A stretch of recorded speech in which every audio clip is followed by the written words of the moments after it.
Spring training is right around the corner. Well, not really, but we are in the middle of the GM meetings out in Las Vegas, and that means that free agency is upon us. Let's talk about some of the most notable free agents and where they might call home come springtime.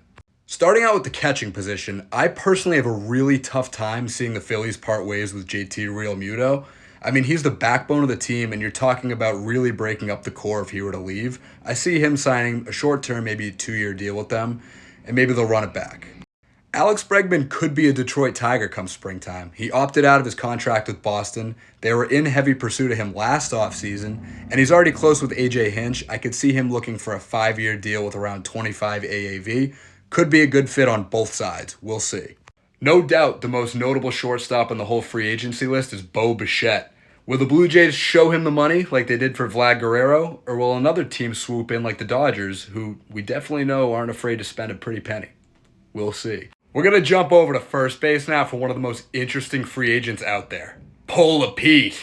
In my opinion, this guy is a great fit for 3 different clubs. Both New York teams, the Yankees and Mets, and the Boston Red Sox. I think all 3 teams have a need at first base. He's a right-handed power bat who I think would hit very well in all of those parks.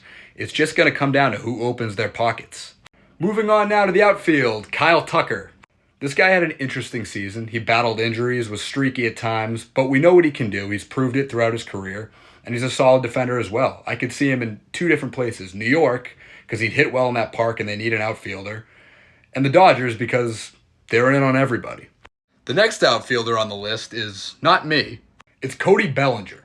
I could also see Cody on 3 teams. The Yankees staying where he's put because he's had success. The New York Mets because they need an outfielder with a power bat. Or the LA Dodgers for a little reunion. Should be interesting. Last guy I'm going to talk about, the big man, Kyle Schwarber. There are several teams out there that this guy could be a good fit in their lineup. Number 1 is the Phillies. We already know what kind of value he brings to that lineup and how he is in the clubhouse. The guys seem to rally around him. They love him there. The fans love him.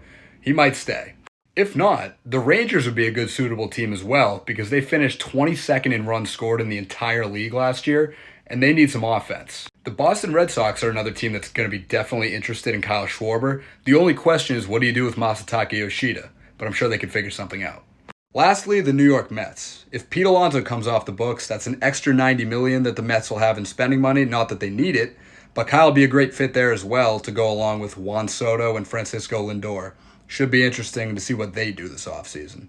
As always, make sure you're listening to the Baseball Isn't Boring podcast and you're tuning in on Odyssey for all the content throughout the offseason as things get rolling.